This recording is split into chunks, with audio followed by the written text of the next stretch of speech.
Saan mo gusto kumain, Erika? Sa Japanese restaurant pa rin or do you wanna try a new restaurant? Ano yung inisip mo? Kung kailan tayo uusad. What do you mean by that? You know what I mean, Charis. I don't want to talk about this again. Kumain na lang tayo. Bakit ba ayaw mo magkaroon tayo ng label, ha? It's been a year. We don't actually need a label, Erika. Gusto mo ako, gusto kita, masaya tayo. As long as we understand each other, magtatagal to meron tayo. I deserve more than what we have right now. Sabi mo gusto mo ako. Pero bakit ako'y naghahabol sa'yo ngayon? You said you'll court me. Sabi mo ipapakilala mo ako sa parents mo. Pero bakit hanggang ngayon wala pa rin? Gusto kong magselos pero hindi pwede kasi wala tayong label. Gusto ko sabihin sa'yo na mahal kita palagi pero hindi pwede kasi wala tayong label. Baka pwede na tayo umusad. Sabihin mo, hindi ka lang marunong makontento sa kung ano kaya ko ibigay. No, Charis. Sabihin mo, hindi mo ako mapersona agad dahil may inaantay kang iba. What? You're waiting for your greatest love. You're waiting for Trina, right? Bakit mo siya kilala? Kapag bumalis siya, itatapon mo na lang ako. Bakit mo siya kilala, Erika? Narinig ko kayo nag-uusap na kaibigan mo. O ano, kamusta kayo ng greatest love mo si Trina? Hindi ayun, inaantay ko pa rin. Hindi mo rin mag-antay, no? 3 taon na ba? Sabi niya sa akin, next year na daw siya uuwi. Paano si Erika? 1 taon na kayo walang label, maawa ka naman dun. Hanggat wala si Trina, kay Erika muna ako. Madaling gustuin si Erika pero madali rin siyang kutuin. Madali lang yung itapon. Sira ulo talaga to. Erika, gusto naman kita. Yun naman ang importante, di ba? Kung gusto mo ako, hindi mo gagawin sa akin to. Masarap na mag-atay sa pinangako mo. Mas triple pa yung sakit dahil ginawa mo akong waiting shed. Anong kabaliwan yun? Erika, kinakahiya akong nakilala kita. Kinakahiya ako naging masaya ako sa'yo. At habang buhay kong pagsisisihan na minahal ko ang isang tulad mo. Wala akong intensyong saktan ka. At hindi ko rin naman sinasadyang mahulog sa'yo para ganituhin mo ko. Ano score mo, April? 20! Perfect! Bakit? Nag-aral kasi ako, hindi katulad mo. Nag-aral ako? Oo, mga 5 minutes lang kasi mas inuna mo yung jowa mo. Babawi ako. Makikita mo. E di bumawi ka, let's see kung sino mas matalino sa ating dalawa. Ano score mo sa exam? 41. 41? Wala ka pa sa kalingkingan ko, April. 48 ang score ko. Walang nagtatanong, Rona. Ito ang proof na I can multitask. Samantalang ikaw, wala ka na ng jowa. May 9 mistakes ka pa sa exam. Nakakairita yung pagmumukha mo habang iniinsulto mo ko. Ano ba mga mali mo? Yung computation. Mali yata yung ginamit kong formula. Patingin, pangit talaga ng sulat mo. Turuan mo ako, hindi ko sinabing insultuin mo yung penmanship ko. Napagbaliktad mo yung formula, ito dapat yung ginamit mong formula. Kunin mo libro mo, dali, explain ko. Ang baba ko, April! Kasalanan ko? Habang nagkukwis kasi tayo, binabangungot ako ng pagmumukha mo. Visit ka? Ano, ilang ka? 9. Ang baba nga! Ano ba mga sinagot mo? Pangalan ng jowa mo? Pangalan mo siguro nalagay ko kasi palagi kang mali sa paningin ko. Hindi kita pinalaking ganito, BFF. This is not you. Wake up! Ilang ka ba? 9 rin. Pumali ako sa true or false eh. Tignan mo, 9 ka rin eh. Magkaaway ba kayo? Hindi. No? Bakit parang magkalaban kayo lagi pagdating sa exams, quizzes, at saka recitations? Para kayo nagpapayabangan, ganun. Rona? Totoo ba yun? Are you competing with me? Are you threatened? Bring it on. Ganun ba gusto mo? Alam mo, Kayla, this is just how we motivate each other. Friendly competition, tapos kami lang yung nagkakaintindihan. Pero okay kaming dalawa. Hindi kami magkaaway, di ba? Oo, hindi kami magkaaway. Palagi ko nga siyang tinuturuan kasi mas matalino ko kaysa sa kanya eh. Mas matalino ako. Mas napaka-sobrang talino. Mag-best friend nga talaga kayo. Kayo lang talaga nagkakaintindihan. Excuse me.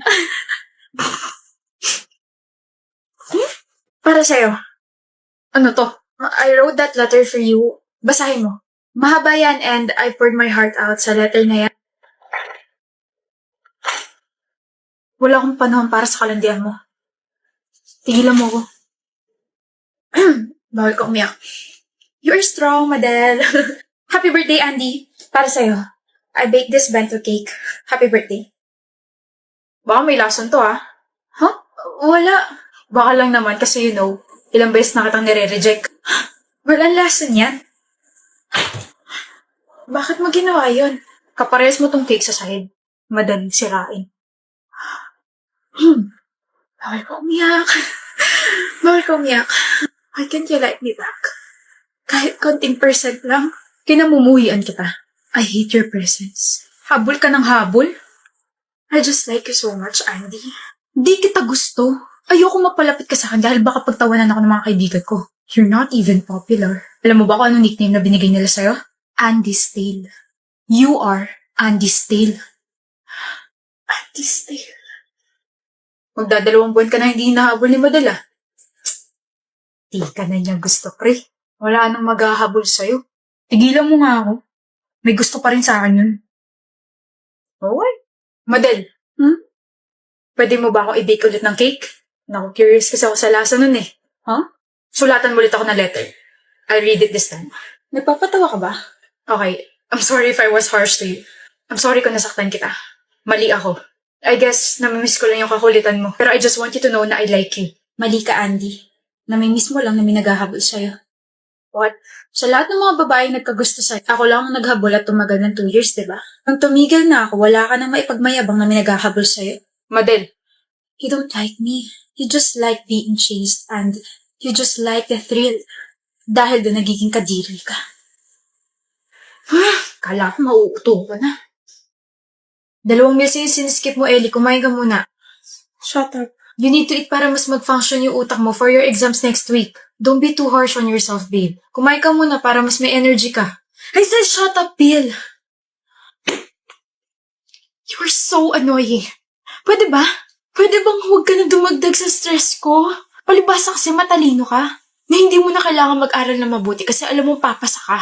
Kailangan ko pumasa kasi marami nag-e-expect na pumasa ako. So shut up and stop bothering me. Ellie, you don't have to shout. Mapapakiusapan naman ako ng maayos. Malis ka na! Okay, study well.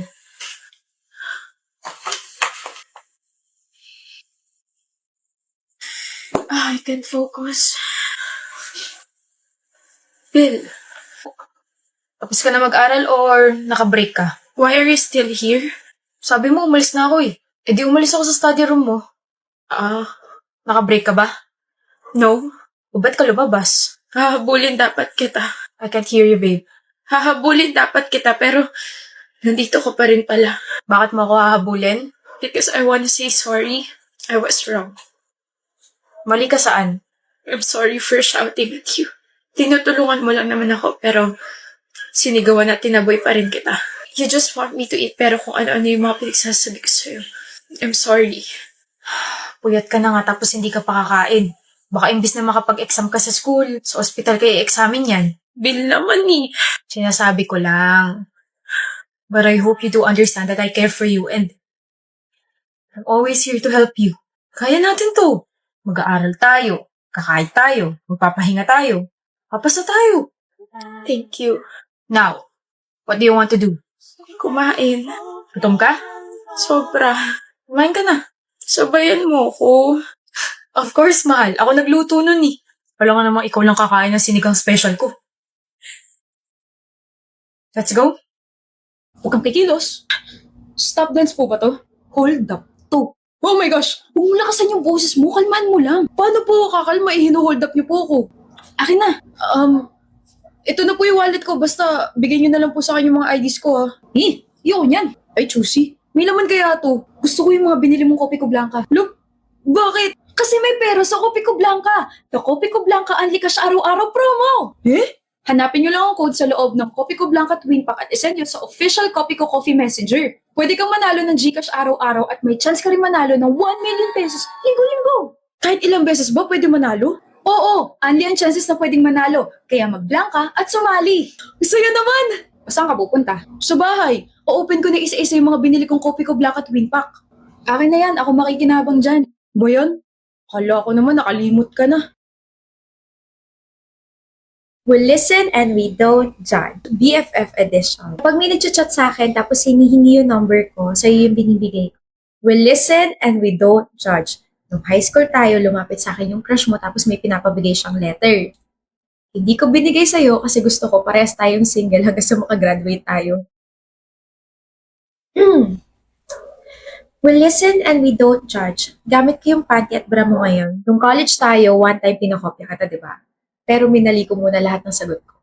Tapos nung nagreklamo ka sa akin na mababa yung score mo, I told you na mababa rin ako, pero ang totoo, mataas talaga yung nakuha ko. Kasi, pinalitan ko yung mga sagot ko after mo kumo. We listen and we don't judge. Nung nangaraling tayo, kumupit ako ng 50 pesos na nakuha natin, kahit na ikaw lang yung kumakanta tapos ako display. Nung nag-away tayo nung high school, pumunta ako sa bahay ninyo. Pero wala ka nito, nasa galaan ka. Tinago ko lahat ng mga bra, panty, tsaka socks mo para hindi ka makapasok. Oh my gosh, ka nagalit pa ako kay mami nun? Sorry. We listen and we don't judge. May mga times na 5 araw ko hindi naliligo. Girl! We listen and we don't judge. Same. Sorry pali. We listen and we don't judge. Mahal ko pa yung ex. Tapos, nagkabalikan kami kahapon. Andy, niloko ka niya. Sabi niya magbabago na siya. Sabi niya hindi niya na ako sasaktan ulit. Sabi niya hindi na siya maglolo ko ulit. Okay, we listen and we don't judge. No, I listened and I will judge you.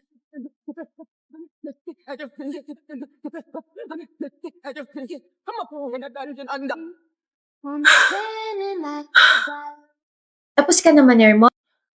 I hope you learn something. Listen and we don't judge. Aba, hindi pa siya tapos. Nagpanggap ako nagkabalikan kami ng ex-con-cheater para pagurin ka magsalit. Gumanti lang ako kasi dahil sa'yo hindi kami nagkatuloy ng crush ko nung high school. Nauhaw ako rin ah.